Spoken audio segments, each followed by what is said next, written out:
우리는 오늘 본문 10장으로 넘어왔습니다. 10장의 말씀, 특별히 1절을 보면서 사도 바울이 얼마나 자기 민족을 사랑했는지 그 민족애의 마음을 볼 수 있습니다. 1절 한번 같이 또 읽어볼까요? 시작. 형제들아, 내 마음에 원하는 바와 하나님께 구하는 바는 이스라엘을 위함이니 곧 그들로 구원을 받게 함이라.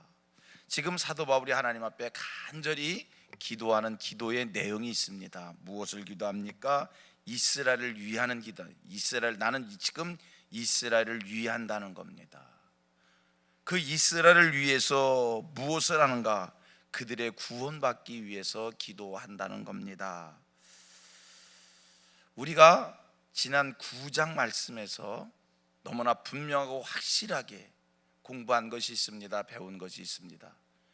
구원이라고 하는 것은 하나님으로부터 의롭다 인정받는 것, 하나님의 자녀가 되는 것은 하나님의 주권적 선택에 의해서 우리가 하나님 앞에 무엇을 어떻게 해서가 아니라 하나님이 일방적으로 하나님의 선택에 의해서 구원 얻을 자와 구원 얻지 못할 자가 나뉘어진다라고 하는 것, 우리가 지난 9장에서 반복해서 공부했습니다. 같은 유대인이라 하더라도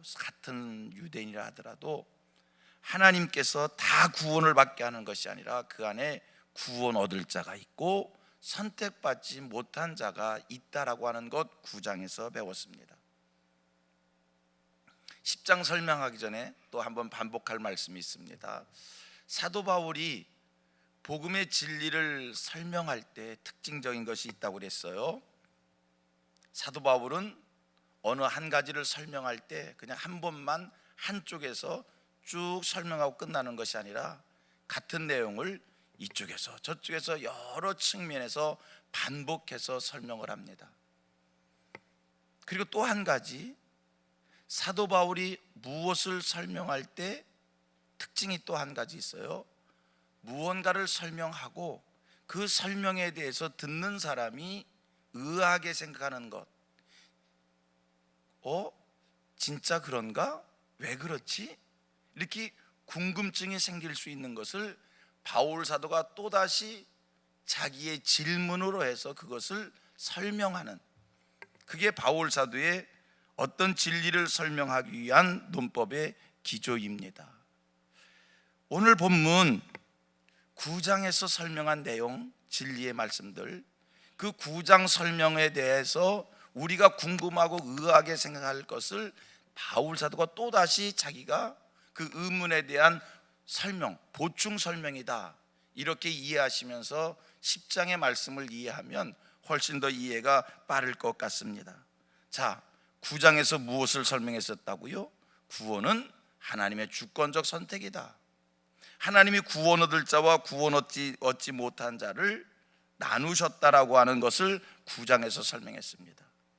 10장 말씀이 시작되면서 바울 사도가 민족 애를 보이면서 바울 사도의 무엇을 말씀하고 있습니까? 기도를 말씀하고 있습니다. 그런데 바울 사도가 지금 자기는 무엇을 기도한다고 얘기합니까? 이스라엘의 구원을 위해서 기도한다. 그러면서 이스라엘 사람들의 문제점을, 그들이 가지고 있는 약점을, 부족한 점을 2절과 3절에서 말씀을 합니다. 자, 2절 3절입니다. 자, 2절 3 다 같이 시작. 내가 증언하노니 그들이 하나님께 열심히 있으나 올바른 지식을 따른 것이 아니니라. 하나님의 의를 모르고 자기의 의를 세우려고 힘써 하나님의 의에 복종하지 아니하였느니라. 지금 이스라엘 사람들의 잘못된 점 두 가지가, 그들의 문제점 두 가지가 지적되고 있습니다. 첫째는 뭐라고요? 하나님을 향한 열심이 있는데 그 열심이 잘못된 열심이라는 겁니다. 두 번째, 그들의 또 하나의 잘못된 지적이 뭡니까? 하나님의 의가 아닌 자기의 의를 내세운다는 겁니다. 2절과 3절, 이게 유대인들의, 이스라엘 사람들의 잘못된 거고요. 그걸 지적하고 있고요. 그 지적 말씀은요 이제 내일 살피도록 하고, 오늘은 1절 말씀을 보면서 사도 바울의 이 민족의, 이스라엘을 사랑하는 사도 바울의 이 마음을 보시기를 바랍니다.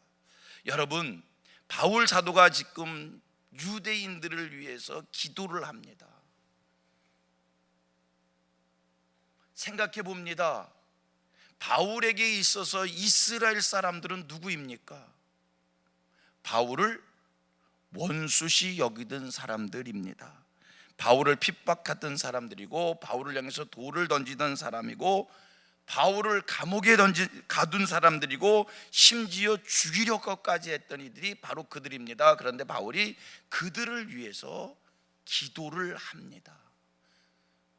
그 기도의 내용도 무엇입니까? 그들의 구원을 위해서 기도를 한다는 겁니다. 기억해 봅니다. 9장에서 바울 사도가 무엇을 설명했었다고요? 구원은 하나님의 무조건적인 선택입니다. 야곱과 예서를 예를 들어서, 심지어 야곱과 예서를 예를 들어서 복중에 있을 때 택함 받은 자와 택함 받지 않은 자가 어머니 복중에서 나뉘어진다고 말씀을 했습니다. 그런데 10장에 와서 바울이 무엇을 얘기하고 있어요? 이미 하나님의 선택에 의해 구원인데, 지금 10장 1절에서 바울이 설명하는 것은 이스라엘의 구원을 위해서 기도한다는 겁니다. 제가 좀 전에 드린 말씀이 있습니다. 바울의 논법에 기조가 있다고 그랬어요. 어떤 사실 하나를 설명할 때 한쪽으로만 설명하는 것이 아니라 여러 측면에서 설명을 하고, 또 한 가지의 특징이 뭐라고 그랬어요? 그 설명을 듣는 사람들이 그런가 보다 이해를 하다가 그런가? 이렇게 의문을 제기할 만한 것을 자신이 먼저 설명한다는 데에 그 논법에 기조가 있다는 말씀을 드렸습니다. 지금 바울이 10장에 들어가면서 그들의 구원을 위해서 기도한다라고 하는 것, 우리가 9장을 공부하면서 의아하게 생각할 수 있는, 궁금하게 생각할 수 있는 그 문제를 지금 터치하고 있는 겁니다. 여러분, 구원이 하나님의 절대적 예정이라고 한다면, 하나님의 무조건적인 선택에 의해서 구원되는 일이라고 한다면, 우리가 전도할 이유가 있겠습니까? 구원을 위해서 우리가 영혼 구원을 위해서 기도할 이유가 있겠습니까? 그런데 바울 사도는 하나님의 무조건적인 선택에 의해서 구원된다는 것을 말씀하면서 10장에 무엇을 얘기하고 있어요? 그 민족의 구원을 위해서 기도합니다. 여러분, 지금 그 민족의 구원을 위해서 기도하는 바울의 이 기도가 인간 사도 바울의 자기 욕심으로 기도하는 겁니까? 분명히 믿기는 이거 성령이 감동해 주셔서 기도하게 한 일인 줄 믿습니다. 여러분, 기도는요 두 가지의 기도가 있을 수 있어요. 첫째 하나는 자기의 생각, 혼적인 기도. 여러분, 우리가 기도의 자리에 나와서 하나님 이렇게 해주세요, 저렇게 해주세요, 자기의 바람으로 하나님 앞에 손을 아뢰는 것, 혼적 생각의 기도입니다. 그런데 우리가 그 기도를 깊이 들어가다 보면 성령이 임하셔서 우리의 기도를 도와주심으로, 두 번째는 혼적 생각의 기도가 하는 게 아니라 성령께서 내 기도를 인도해 주셔서 성령이 하게 하심에 따라, 성령님이 빌바를 생각나게 하심에 따라 성령의 도움을 받아 기도하는 영적인 기도가 있습니다. 그렇지요? 지금 바울이 민족 구원을 위해 기도하는 이 기도, 저는 분명히 믿기는 성령께서 바울의 기도를 그렇게 인도해 주신 줄로 믿습니다. 도저히 기도할 수 없는 이들을 위해서 기도하는 거예요. 바울에게 있어서 유대인이 누구입니까? 제가 오늘 설교를 준비하면서 몇 권의 책을 봤어요. 몇 권의 책을 보는데 어떤 책에 이런, 그 목사님이 오늘 본문 말씀을 강해하면서 이런 이야기를, 예를 그 글에 이렇게 기록한 걸 제가 읽었어요. 어느 자매와 그 목사님이 상담을 한 내용이에요. 그 자매가 목사님께 찾아와서 얘기를 나눴어요. 자기 남편이 5년 전부터 잘못을 하고 있다는 거예요. 가정에 대해서 무책임하고 정말 어떻게 그런 남편이 있을 수 있을까 싶을 정도로 가정에 대해서 큰 잘못을 저질러서 이 아내가 견디다 못해 목사님을 찾아와서 자기 문제를 상담합니다. 5년 전부터 그 고통을 겪었다는 거예요. 그래서 얘기인즉슨 이런 남편하고 내가 계속 살아야 됩니까? 이제 그만 살아도 되는 겁니까? 이혼해도 죄가 아닌지요? 그런 문제를 목사님이 들어보니까 그런 남편하고 어떻게 살아? 목사님 생각도 이거는 이혼을 해도 성경적으로 그렇게 큰 죄가 되지 않을 것 같은 그런 마음이 들 정도의 남편의 생활이라는 거예요. 그래서 목사님이 한 번 더 이제 물으셨답니다. 자매님, 정말 이혼하시겠습니까? 이혼해도 좋다라고 하는 그 얘기가 지금 여기까지 나온 거 참고 정말 이혼하시겠습니까? 이렇게 물었더니 그분이 또 갑자기 한참 생각을 하시더래요. 그러더니 이야기합니다. 목사님, 그의 영혼을 구원하기 위해서라면 이혼을 보류하겠습니다. 이렇게 얘기하더래요. 목사님의 얘기입니다. 그 얘기를 듣는 순간 이거는 이 여인이, 이 자매가 스스로 하는 얘기는 정말 아닐 거다. 스스로 그런 남편하고 어떻게 살아? 스스로 자기 생각으로 하면 그래요 목사님, 나 이혼해요. 이혼해도 후회하지 않아요. 당연히 이 말이 나와야 되는데 목사님, 그의 영혼을 구원할 수 있다면 이혼을 보류하겠습니다. 불량한 남편하고 계속 살겠다라고 하는 이야기입니다. 그 영혼을 구원하기 위해서라면 자기가 희생하겠다는 거예요. 목사님의 얘기입니다. 그 마음이야말로 하나님이 주신 마음이지 사람이라면 안 삽니다. 도저히 못 삽니다. 그렇게 얘기할 수 있는데 그 한계를 넘어서서 내가 희생해서라도 그 남편을 세울 수 있으면 내가 참겠습니다. 내가 받아들이겠습니다. 내가 희생하겠습니다. 그 마음, 하나님이 주신 마음이다. 목사님이 그렇게 얘기를 했더라고요. 자, 본문 1절에 사도 바울이 이스라엘을 구원을 위해서 기도한다는 거예요. 이 마음을 누가 줬을까? 이거는요, 바울 사도가 스스로 이스라엘의 구원을 위해서 기도한 게 아니라 저는 확실히 믿습니다. 성령 하나님께서 바울에게 이 마음을 주신 줄로 믿습니다. 바울에게 있어서 유대인이 누구입니까?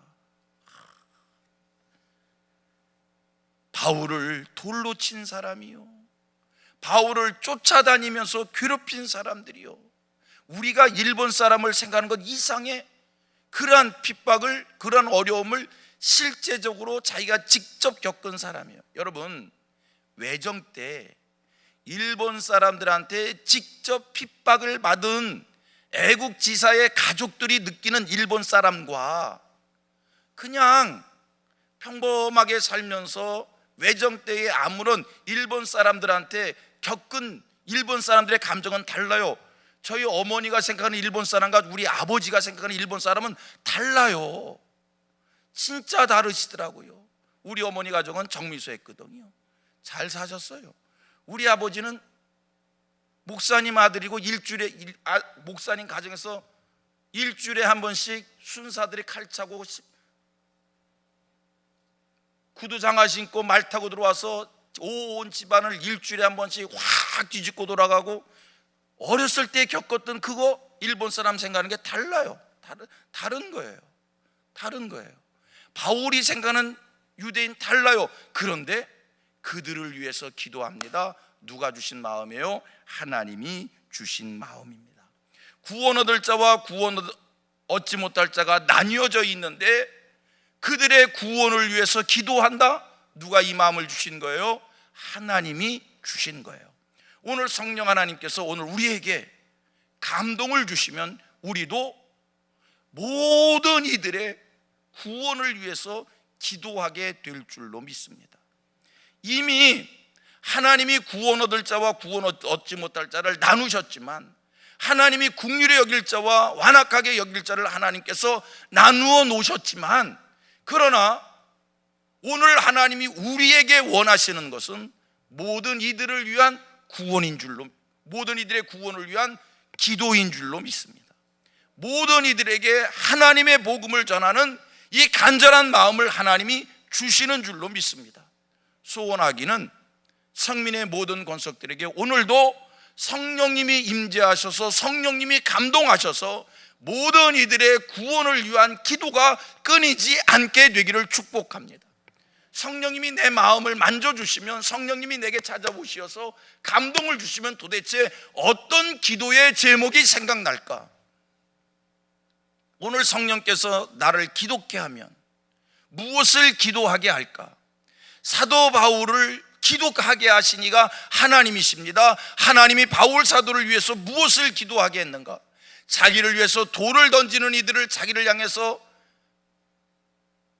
핍박하는 그들을 위해 기도하는 그 기도를 하게 하신 하나님, 오늘도 우리를 위해서, 우리를 향해서 그 기도를 하게 하시는 줄로 믿습니다.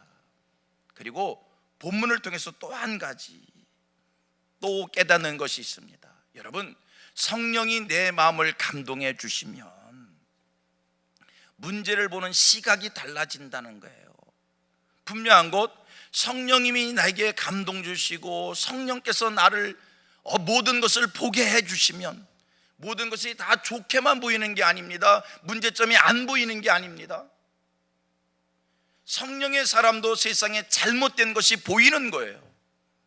그런데 성령의 사람이 잘못된 것을, 문제점을 보는 그것과 성령이 떠난 인간의 눈으로 세상에 잘못된 것을, 문제점을 보는 것과의 차이는 뭐냐?